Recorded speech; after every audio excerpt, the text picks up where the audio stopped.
So this is a story from around 5 years ago. I'm 17 years old, playing badminton in my neighborhood. It is a small open space and everyone is having fun. I am sitting somewhere and there are two girls at some distance. These two girls are my close friends and we talk to each other almost every single day. I hear one of them saying, "He looks so ugly, I'm sure he's never getting married." A part of me thinks, are they talking about me? Surely not, because they're in front of me and they cannot say something rude about me in front of me. The other girl says, "Be quiet or he will listen." The first one says he is listening, but he doesn't have the guts to say anything. And I'm sure they are talking about me, but that doesn't bother me. I'm used to hearing stuff like this from them, and they are the way they are. I don't like fighting, so I don't say anything. As usual, we talk to each other regularly. Sometimes I hear them saying something rude about me, sometimes my parents, sometimes some random people from my neighborhood, and gossiping about people, saying something rude about them, it is in their nature. Me being the 17-year-old kid, I wanted to impress them. Not in some cute, romantic sort of way, it was more like a people pleaser. I wanted to show them that I'm worthy, that I'm this cool person, and I'm not this loser person that they think I am. So I would do everything that they want me to do just for the sake of pleasing them. Time goes by, my college life starts, and I meet a lot of new people. I try to improve my communication skills, my personality, and I realize that these friends I used to have, they are called toxic people. Yes, this was the first time I learned about what toxic people are. I also realized that I was an idiot for letting them say those things. So anyway, things are better, I meet new people, and I start this YouTube channel. Except I'm kind of insecure about it. My videos were terrible. I was very anxious on the camera, and not in some cute sort of way. It was the kind of anxiety where someone is coming to kill me and I'm supposed to record these videos. That kind of anxiety. So I decided to keep my YouTube channel a secret from other people. Except I don't like keeping secrets. One day, me and one of my friends, we are traveling in a train and I decide to test something. I tell him that sometimes I talk to a camera or a mirror just for the sake of improving my communication skills. And his response was, "What's wrong with you? Are you this stupid or something?"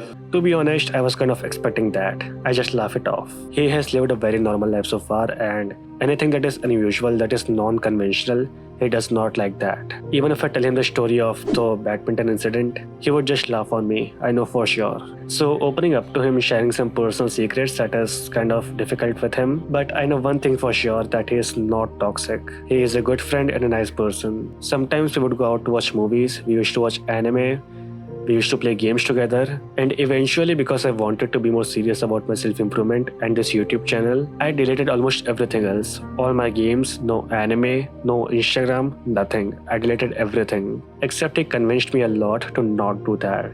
I start doing all of those things again. Time goes by, our college life ends, and I start a new job. I meet a lot of new people and I'm at the peak of my socializing. I have never been this social in my entire life. I make a lot of new friends, and this old friend I used to have, they still talk to each other on call every single day.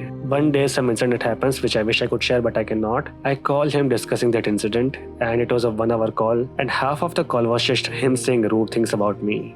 Just to make it clear, this incident was not related to him at all. It was like my own thing. I decided to cut all contact with him. And after a few weeks, I realized that I should have done this a long time ago. He has dragged me down a lot of times and he was toxic, but I could not see that.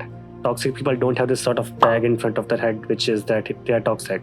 The only reason I could see that he is so toxic now is because I met a lot of people, and most of those people, they were very nice to me. I had set some new standards for what friendship is supposed to look like, and because of this, I can see how toxic some of my old friendships were. And if you're an introvert, this is why you need to talk to a lot of people. You might have some friends right now who are toxic, but you cannot see it. When you talk to a lot of people, you realize how normal friendship is supposed to look like, and you can easily identify some toxic people. And blaming these toxic people is easy for me, but is it even their fault? Like, if there is some sort of psycho murderer and you poke him, he is going to kill you. If you try to fight a hungry bear, you are going to be killed. If you think of some healthy human being who has a lot of self-respect, he is not going to tolerate such toxic people in the first place. The moment someone says something bad about him, he stops them. If you are this sort of clown who makes other people laugh by making jokes on yourself, other people are also going to make jokes on you. It keeps on escalating. You don't stop that because you think it is a joke, and toxic people take advantage of that. So if you know such toxic people and want to deal with them, the best thing you can do is to ghost them. You can try to talk things out, have a conversation with them, but you cannot change people so easily. Now, in the description of this video, there is a link to my Patreon.